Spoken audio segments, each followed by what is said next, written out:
закъпана, на леглото легнала, заспал Киро под салкъм и сънувал сладък сън. Детелинка къпана, с керемида търкана, с бял чершав завияна, кълката открияна. Ела бука по-насам, да ти кажа, що знам. Топъл хляб и сиренце, ти си моето пиленце. Топъл хляб и кашкавал, ти си моя идеал.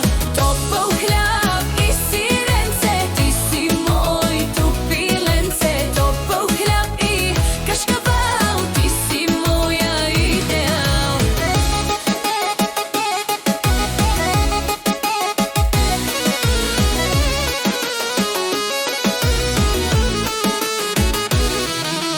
Мина месец, мина два, детелинка напълня. Мина месец, мина три, че вземата две роди. Хем момиче, хем момче, тя в скута си ги взе и пред Киро се яви, за баща го обяви. Топъл хляб и сиренце, ти си моето пиленце. Топъл хляб и кашкавал, ти си моя идеал. Топъл хляб и сиренце, ти си моето пиленце. Топъл хляб и кашкавал, ти си моя идеал.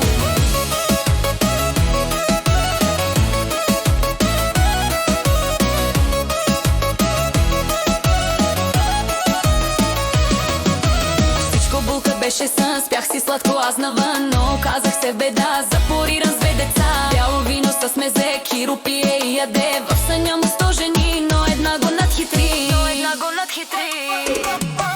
Топъл хляб и сиренце, ти си моето пиленце. Топъл хляб и кашкавал, ти си моя идеал.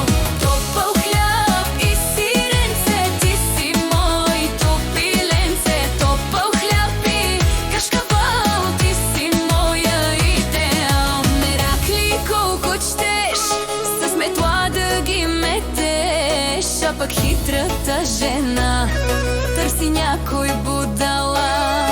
Ако си роден с късмет, може да се отървеш, но накрая щеш не щеш, пак дървото ще